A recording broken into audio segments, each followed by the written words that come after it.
Anthony, à toi le tour, à toi de jouer. Bon, on est parti, c'est à moi. Alors vous êtes hyper nombreux.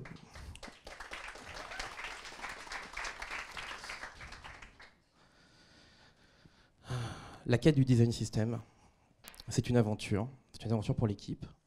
Mon objectif, c'est d'essayer de vous donner le plus possible de retour d'expérience sur 4 années autour de ces problématiques, qui n'étaient pas au début des problématiques de design system. Elles sont venues complètement différemment, on y reviendra. Et donc moi, j'ai envie d'essayer de vous donner des bonnes pratiques, des tips, la vision que j'ai, et comment on a fait évoluer ça, déjà en 2 ans et demi chez Preto, parce que moi, je viens de quitter Preto, mais j'y étais encore il y a 2 semaines. Avant ça, j'ai un peu travaillé chez Doctolib, et c'est là où la frustration est arrivée assez vite, comme on le verra. Du coup, moi j'ai 4 chapitres pour vous. Le premier, il était une fois. On va essayer de tracer une histoire personnelle, mon histoire, comment je suis arrivé au design system, mais aussi une histoire des design systems. Où est-ce que c'est né et comment cette approche a évolué. En numéro 2, la quête commence. Quels sont les enjeux et quelle est la vision que moi j'ai et qu'on a mis en place chez Preto. En 3, préparez votre équipement. On va revenir sur des outils qui peuvent paraître basiques, mais qui sont aussi des process et qui peuvent aider à structurer une équipe quand on ne sait pas comment faire. Et en 4, prêt pour l'aventure, eh bien, c'est un peu cette question que j'entends souvent qui est maintenant, ok, qu'est-ce qu'on fait?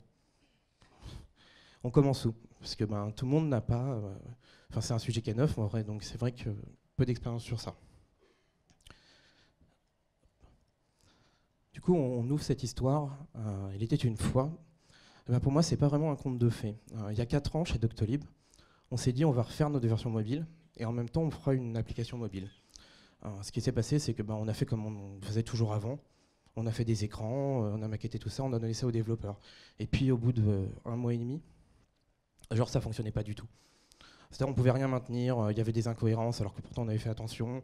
Quand il devait faire une page, il recommençait à zéro d'une certaine façon, c'est-à-dire qu'on n'était pas capable de factoriser des boutons, on n'était pas capable de factoriser des éléments.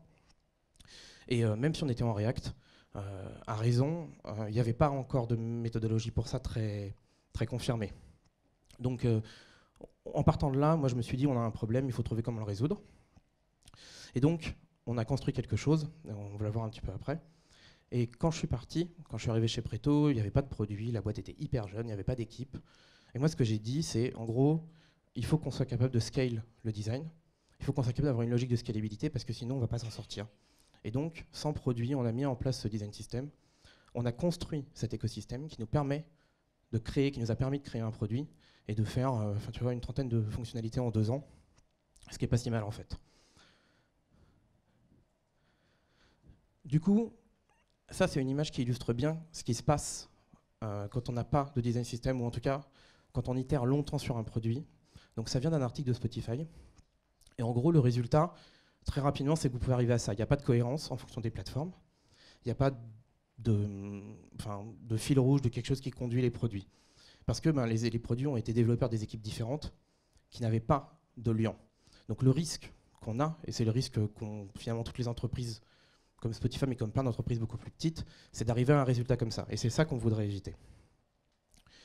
Un autre point, moi, en préparant cette conférence, je me suis un peu replongé dans ce qui m'inspirait. Où est-ce que j'en étais? Et donc, ça revient un peu l'histoire des design systems. Au tout début, c'est un peu arbitraire, mais je me suis demandé à quel moment a été créé Bootstrap. Parce que Bootstrap, si vous connaissez, c'est un framework CSS qui est une approche orientée composant. Ça a été créé en 2011, donc ça veut dire que il y avait déjà, même si la technologie n'était pas prête, il y avait déjà une approche en termes de composants à travers Bootstrap en 2011. Le 10 juin 2013, on a un article sur l'Atomic Design de Brad Frost. Il faut 3 ans pour qu'il y ait un premier article en français sur le sujet, un article d'Audrey, parce que je n'en ai pas trouvé d'autres. Et donc il a déjà fallu 3 ans pour qu'on commence à parler d'Atomic Design, puisqu'en fait, l'Atomic Design va être la base du design system. On va vraiment découler... le design system découle de l'Atomic Design, dans le sens où, historiquement, on a parlé d'Atomic Design avant de parler de design system. Et on va le voir juste après. Un peu plus tard, Airbnb sort 2 articles en avril et en mai 2016, où en gros, ils expliquent qu'ils ont créé un langage visuel qui s'appelle DLS, Design Language System. Et comment ils ont conçu ça? C'était suite à la refonte qu'ils ont fait quelques mois plus tôt. Donc voilà. Dans le même temps, exactement à la même date, on a Spotify qui publie un article qui dit Design Doesn't Scale, où ils expliquent exactement les mêmes choses, les mêmes problèmes que moi j'avais à ce moment-là, qui étaient, en fait, on n'arrive pas à faire scale le design. Et le même jour, et ça c'est assez marrant, Blablacar publie un article qui s'appelle Stop Designing Interface, Start Designing Experience, où ils rentrent en fait une méthode de conception qu'ils ont, adaptée en fait d'une méthodologie. Ils font une métaphore sur les Lego. Et c'est la première fois qu'on arrive à cette métaphore, qui est une métaphore qui est aussi finalement d'une certaine façon un peu celle de l'atomic design. Donc là, pour le coup, mi-2016, les choses se mettent en place. Et moi, je trouve des échos aux problématiques que je rencontre sur la conception. Et c'est ces articles-là, en tout cas, qui m'inspirent pour avancer. On termine par des outils. Il faut attendre juillet 2017 pour avoir un outil comme Abstract, qui lui va permettre de mieux travailler en équipe en utilisant Git pour les fichiers Sketch, ce qui est une grosse avancée parce que c'était très compliqué avant de travailler en équipe. Et il faut attendre octobre de la même année pour avoir la version 47 de Sketch, qui en gros permet d'avoir des librairies de symboles, donc qui sont des composants, mais qui sont externalisés au fichier et qui sont utilisables à l'extérieur. Donc finalement, les outils, à travers la méthodologie et la technique, c'est assez récent. Ensuite, je ne peux pas faire l'histoire jusqu'à aujourd'hui, mais il y a plein de choses. InVision a lancé des outils pour gérer les design systems. Il y a eu beaucoup d'outils, Zero Height, Lucid. Figma a sorti pas mal de choses ces derniers temps pour parler beaucoup plus de design system, etc. Donc, on est passé de quelque chose embryonnaire en 2013 à une prise de vitesse en 2016 sur la conception par composant, pour arriver au final complètement à une prise de position de très gros acteurs qui vont aller dans cette direction de la conception de design system et de la conception par composant. Une autre chose, moi je vous ai dit, on est parti, on n'avait rien. Et j'appelle ça le point zéro. Moi, mon point zéro, c'est que j'arrive, il n'y a pas de produit, il faut tout construire. Ça paraît pas mal, parce qu'en fait, il n'y a pas d'existant, mais c'est dur aussi, parce qu'il faut se projeter sur des choses qui n'existent pas. Mais sinon, je vois 3 scénarios. Celui où vous n'avez rien, partez de zéro. Je vois celui où vous profitez d'une refonte pour mettre en place votre design system. Vous avez un existant, mais vous allez essayer de faire table rase. Et il y a la question de la migration aussi, 3e scénario. C'est-à-dire que vous avez déjà un existant, et il va falloir migrer ce produit existant vers un design system. Et donc, il va falloir remplacer de la technique, il va falloir se poser plein de questions. Moi, mon scénario, celui dont je parle, c'est vraiment le point zéro, et c'est le point zéro absolu, puisqu'il n'y avait rien du tout. Donc, la quête commence. On est parti, l'équipe se prépare.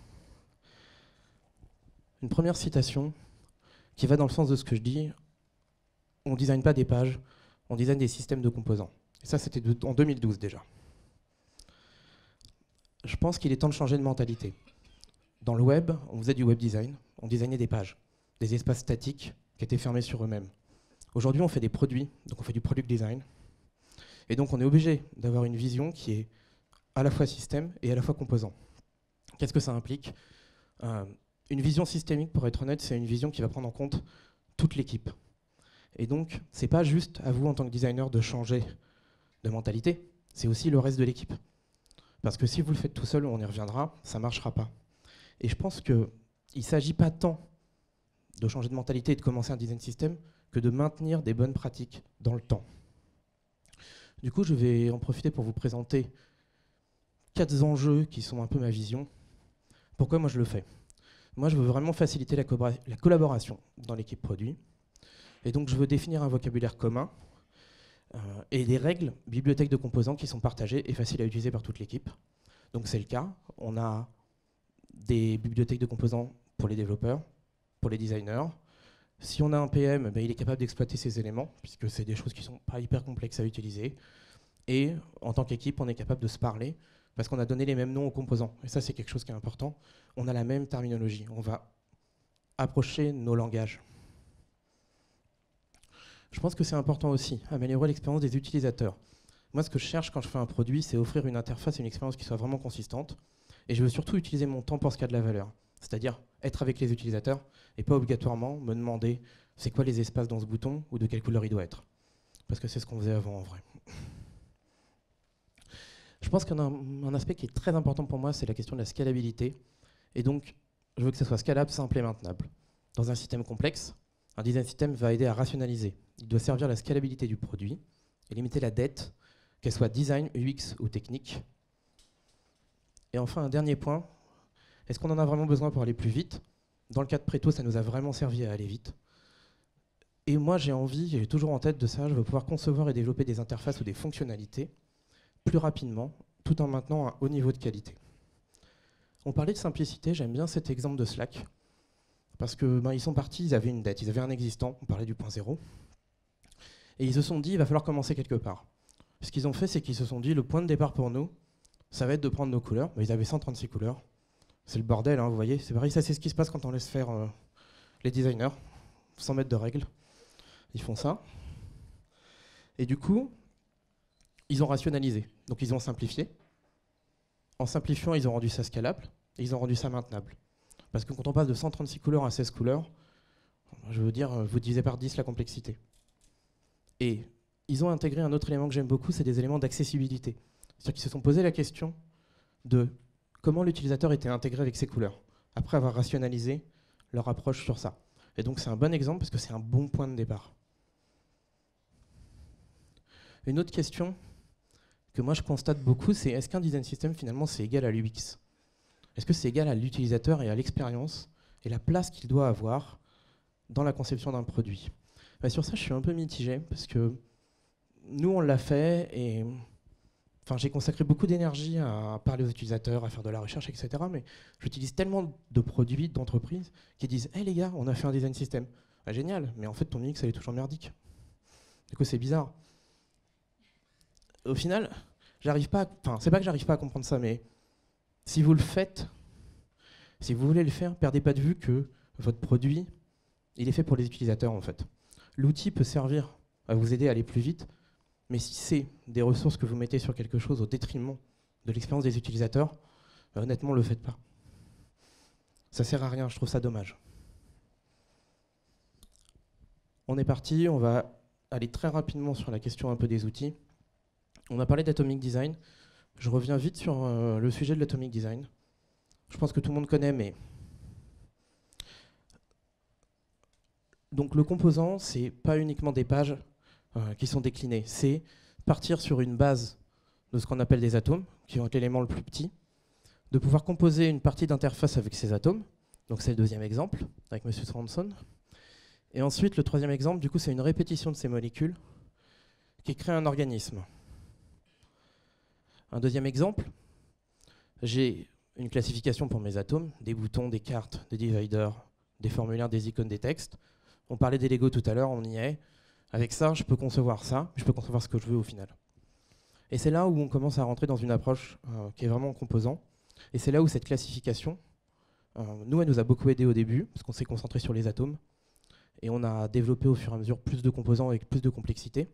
Mais si vous devez commencer à faire des composants, utilisez cette méthodologie, partez de ça, partez de l'atome, partez de la molécule, partez de l'idée de composer quelque chose et d'être capable de le changer. Un bouton, il peut être vert, il peut être bleu, on s'en fiche, mais dans l'absolu, il a une forme, il a des règles, il est documentable. Le 8-point grid system, ça c'est un truc que j'ai découvert il y a 3 ans, et en vérité j'adore ce truc. C'est hyper simple, parce que pendant toute ma carrière, à chaque fois que je donnais une maquette à des développeurs, on avait ces questions, mais attends, l'espace c'est 15, c'est 16, parce que tu as mis 16 ailleurs, et en fait c'est une vraie galère. Et faire des specs pour ça c'est compliqué. En plus on va pas se mentir, même si on a envie de faire toutes les maquettes pixel perfect, c'est vraiment dur. Du coup, cette règle-là, elle est simple, c'est que tout est multiple de 8. Les espaces, les paddings, les tailles des éléments. Et ça garantit vraiment quelque chose d'uniforme, et ça garantit, mais encore une fois, une facilité de communication. C'est-à-dire que si tu as 15, le développeur il sait que c'est 16. Il ne se pose même pas de questions. Et on définit ces règles au plus bas point, et en termes de conception, ça permet d'aller beaucoup plus vite parce qu'on se pose beaucoup moins de questions. Outils techniques. Évidemment, moi, il y a 2 outils qu'on a mis en place chez Preto, et qui fonctionnent plutôt bien ensemble. C'est Sketch, avec ses symboles et ses librairies, et c'est Abstract, qui est une façon de versionner du sketch et de travailler en équipe. Donc on ne développera pas sur ça. Le schéma qui est attenant à ça, c'est ce schéma-là. Donc en gros, on va créer une librairie Sketch qui elle est liée à nos fichiers Sketch de design, où on conçoit les pages. Cette librairie, en vrai, c'est une partie de notre design system. Le design system représente pour moi plutôt l'ensemble de cet écosystème, on en parlait tout à l'heure.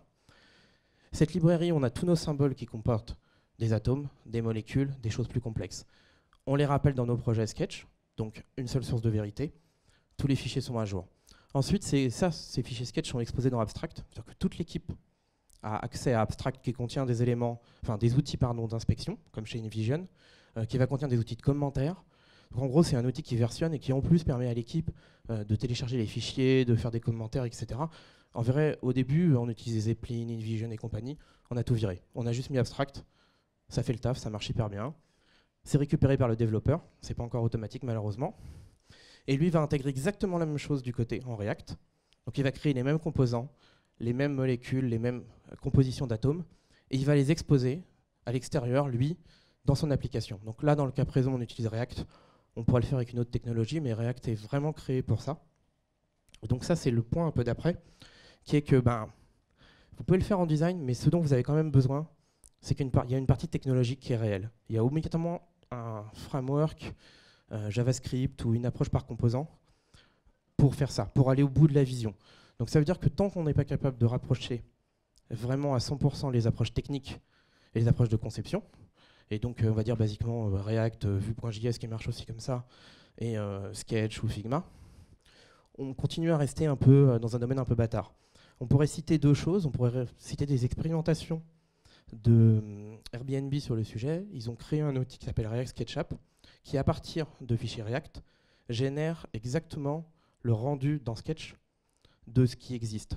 Et donc ça ouvre la voie vers un futur qui est que peut-être demain, le designer, il va plus faire des carrés ou des trucs, il va exploiter directement le code et il va être capable de générer des éléments ou des maquettes à l'intérieur du truc sans qu'il y ait ce gap avec des logiciels différents. Et FramerX le fait aussi un peu. Au final, moi, ce que je vois derrière ça, c'est que vous avez besoin de code informatique, vous avez besoin d'outils, et vous avez besoin que ces approches soient de plus en plus proches en termes de terminologie, de travail, de façon de penser. Autre point qui est important, c'est la question de nommer, classer, documenter les composants. Parce que c'est bien d'avoir des composants. Si vous ne savez pas les nommer, les classer, etc., personne ne comprendra de quoi on parle.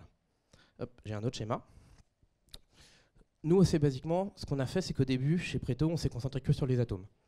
On avait une raison très simple, comme j'ai dit, on n'avait rien, on ne savait pas où on allait. Et donc, d'une façon un peu sécurisée, on a créé des éléments très simples qui nous permettaient de créer des interfaces plus vite, sans avoir trop de lignes directrices. Quand on a réussi à avoir une vision plus globale qu'on a construite, on a commencé à créer des composants, des templates et des pages. Ce qu'on a fait, c'est que nous, on a scindé nos composants en deux parties. Une partie pour notre app, qui est vraiment ce que les utilisateurs, les clients vont utiliser. Une partie pour le site internet, qui sert plus de vitrine. On fait du SEO, on fait des choses comme ça dessus. Pourquoi on a fait ça ? Déjà parce qu'il n'y a pas du tout les mêmes besoins. Une app, c'est quelque chose pour le coup qui est beaucoup plus cohérent en termes d'expérience et de graphisme, alors que le site internet, il y a quand même des objectifs un peu marketing. Tu as besoin d'avoir quelques déviances, tu as besoin de mettre des choses qui n'existent pas à côté, etc. Et donc on a séparé les deux parce qu'on ne veut pas qu'il y ait... En fait, on parlait tout à l'heure de scalabilité et de maintenabilité. Si on mélange tout, ça devient immaintenable. Et donc on a vraiment séparé comme ça. On a d'un côté des atomes qui sont regroupés par catégorie. Là j'ai un exemple. Les typographies, on a des titres, des sous-titres, des textes. Les boutons, on a des types de boutons. De l'iconographie, on a des icônes, des emojis. Dans l'app, on a des composants, des templates et des pages. Spécificité, c'est que tout est exposé dans le style guide. C'est-à-dire qu'une page, c'est vraiment la page que vous verrez dans l'app. Et elle est exposée à l'extérieur. Je ne sais pas si c'est clair, mais dans ma tête, ça l'est. Ça veut dire qu'en gros, on ne construit pas la page comme on construirait en HTML avant, en mettant tout le code dans le site ou dans l'application. On la construit dans le design system React, et ensuite juste on la link dans le front.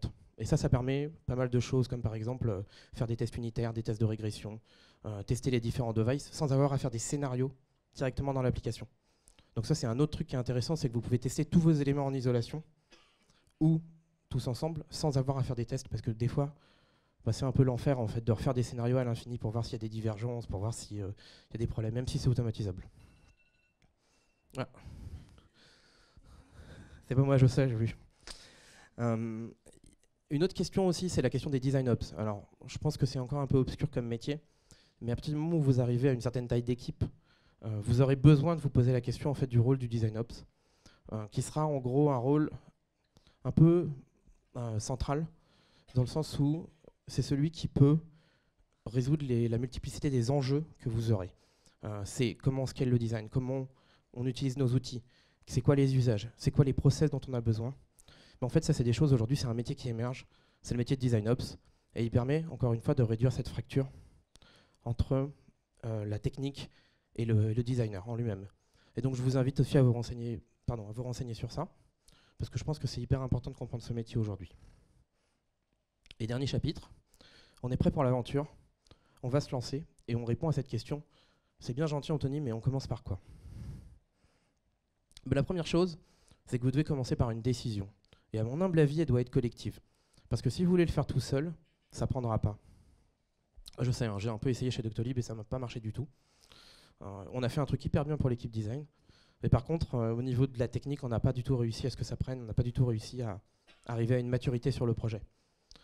Donc, votre décision, elle doit être collective. Si vous avez besoin d'aide, trouvez des ambassadeurs. Et je pense que ça, c'est hyper important. Il y a toujours des gens qui sont ambassadeurs. Il y a des gens qui sont enthousiastes par la question des design systems, mais aussi par la question de tout ce qui est scalabilité, tout ce qui est process, etc. Et ces gens-là, ils peuvent vous aider à construire quelque chose qui prouvera la valeur de ce que vous êtes en train de vouloir, de ce que vous êtes en train de faire. La deuxième chose, c'est qu'on a parlé de point de départ. Je trouve que c'est pas mal de se demander où est-ce qu'on en est. Est-ce qu'on a de la dette? Qu'est-ce qui représente cette dette? Voilà. Qu'est-ce qu'il va falloir faire? Est-ce qu'on peut lister les éléments qu'on a à refaire? Est-ce qu'on peut faire un bilan des besoins? Est-ce qu'on peut se demander aussi quelles sont les priorités? Parce que est-ce que votre priorité, c'est de faire un design system? Ou est-ce que votre priorité, c'est de sortir des nouvelles features? C'est toujours pareil. Dans un monde réel, en fait, les ressources sont limitées. Quand on fait un produit, il y a toujours cette question des ressources. Et donc, se dire, c'est quoi mon point de départ? Où est-ce que j'en suis? Ça vous aide à savoir où est-ce que vous voulez aller. Il y a une question que je trouve intéressante aussi, c'est est-ce qu'il est trop tard? Pour le coup, il y a plein de situations où je pense que oui, clairement, il est trop tard. Mais c'est bien de se la poser. Et je pense qu'il n'y a pas de raison de faire en sorte que, d'identifier en fait le bon moment pour le faire. Mais l'autre corollaire de ça, c'est que si vous avez la chance d'arriver tôt dans une entreprise ou tôt sur un produit, vous dites pas, on le fera plus tard. On le fera dans 2 ans parce qu'on aura la marque, on aura etc. Franchement, honnêtement, c'est une erreur. Vous construirez de la dette et cette dette, vous ne pourrez pas la résorber parce qu'il n'y aura pas de ressources pour le faire. Alors que quand vous le construisez au fur et à mesure, ça ne coûte pas plus cher et ça marche beaucoup mieux au final. Un pas à la fois. Moi, je pense qu'il faut commencer petit, mais il faut avoir une vision long terme. Du coup, en gros, l'idée, c'est de se dire on ne peut pas tout faire en 2 mois. Donc il va falloir construire pas à pas. Il va falloir identifier les choses qu'on peut faire facilement, les choses qui sont plus complexes. Il va aussi falloir construire une vision long terme. Vous ne construisez pas une maison sans plan. C'est exactement la même chose. Demandez-vous encore une fois où vous voulez aller, quelles sont les ressources que vous pouvez y mettre, et comment vous allez travailler sur ça pour que ça fonctionne. Pour que tout le monde puisse être pris dans l'élément. Et donc un pas à la fois, c'est pareil. On a vu les couleurs de Slack, mais c'est un super bon exercice. Faites cet exercice et voyez ce que vous apprenez en le faisant. Voyez ce que vous apprenez quand vous l'implémentez. Et demandez-vous si oui ou non, ce que vous apprenez sur ce travail d'éléments, cet acquis-là, il est reproductible à d'autres éléments. Et évidemment, itérer, on l'a dit, cet écosystème, c'est un peu un produit en fait. Et on l'a vu chez Preto, au début on a commencé avec des atomes, on a complexifié la démarche. On a rajouté des fonctionnalités dans notre outil qui exposait. On a complexifié pas mal de routines qu'on avait. Au début, on n'avait pas abstract, on l'a ajouté à la fin. Mon schéma, il a beaucoup bougé en 2 ans. Mais ce qu'il y a derrière tout ça, c'est qu'en fait, on ne s'est pas dit ça y est, on a codé nos 15 composants, puis c'est fini. Ah non, on s'est dit, attends, en fait, il va falloir ajouter des choses, il va falloir les maintenir. Il va falloir aussi, au fur et à mesure des itérations, refaire des pages, aligner des choses, etc. Et donc, on y est. On est à ce que dit Airbnb, en fait, c'est quand it shouldn't be just a set of static rules and individual atoms, it should be an evolving ecosystem. Et donc on y revient, c'est-à-dire que vous aurez besoin d'itérer, vous aurez besoin de faire en sorte que ça évolue, parce que y a plein de raisons, votre contexte change, votre produit change, vous faites des nouvelles features, vos utilisateurs changent. Donc ça ne sera pas juste quelque chose de statique, il faut prendre aussi ça en compte, vous aurez besoin de continuer à travailler dessus. Et donc mon dernier conseil par rapport à ça, c'est vraiment d'être capable d'itérer et de prendre en compte la longueur que ça va impliquer. Avant de répondre à vos questions, j'ai compilé quelques articles qui font de la lecture pour ceux que ça intéresse. Donc il y a un peu de tout, il y a ceux que j'ai cités au début, il y a d'autres articles sur SlackKit, le 8-Point Grid, DesignOps aussi. Voilà, j'ai mis un QR code et j'ai mis un lien. Et vous pouvez les consulter.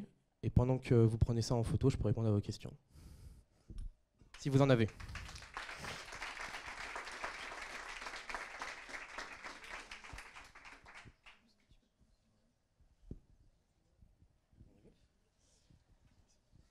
Merci beaucoup Anthony pour ton talk. Est-ce que vous avez des questions? Soyez pas timide.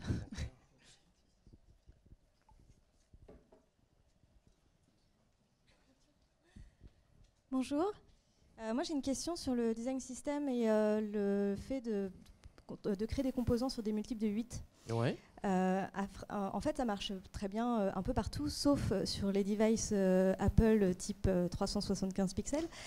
Est-ce que toi tu as trouvé une solution pour résoudre ça? Parce que quand on a fait tout son design system sur un multiple de 8 et qu'on se retrouve avec des demi-pixels partout, c'est un peu chiant. Moi je pense que c'est pas un problème en soi parce que quand je parle du 8-point grid, je parle surtout en réalité de la hauteur des éléments plus que de la largeur. Puisque dans un système comme on a chez Preto, mais comme on a dans plein d'entreprises, on fait du responsive design. Et donc ton besoin en largeur, c'est un besoin en pourcentage, c'est pas un besoin en pixels. Donc au final, ton écran il peut faire 375, 380, 382, à la limite on s'en fiche un peu, puisque lui il va être capable d'extrapoler le pourcentage. Donc je parle surtout du 8-point grid system pour gérer des espaces et des paddings dans les éléments, puisque ça c'est la règle la plus simple. En ce qui concerne la largeur des éléments, en vérité, ils sont intègres à eux-mêmes. Un bouton, c'est un bon exemple. Un bouton, il a un texte à l'intérieur de lui-même. Donc je ne lui définis pas une largeur fixe, je lui définis un espace à droite et à gauche, et ensuite je lui demande de se placer par rapport à la largeur de son contenant. C'est pareil pour tout. Donc en fait, moi j'ai jamais rencontré de problème parce qu'on a plutôt tendance à utiliser soit des éléments qui sont flexibles, ils n'ont pas une taille fixe sauf en hauteur, et pour le coup, il n'y a pas de problème puisqu'on scrolle sur les iPhones. Et en largeur, soit c'est du 100%, soit c'est des éléments flexibles. Donc je n'ai pas rencontré ce problème, ça m'est rarement arrivé. Je serais intéressé d'avoir vraiment le contexte dans lequel c'est. Est-ce qu'il y a un composant spécifique, etc. Par exemple, nous, nos icônes, elles font tous 16 pixels. C'est notre règle de base, elles font 16 pixels. On peut les dupliquer autant qu'on veut par multiple de 8. Ça marche hyper bien. Mais elles s'affichent à 16 pixels sur un iPhone et s'affichent à 16 pixels sur un ordinateur. C'est constant au final. Donc je serais vraiment curieux d'avoir le contexte de ça et d'en discuter avec toi. D'autres questions?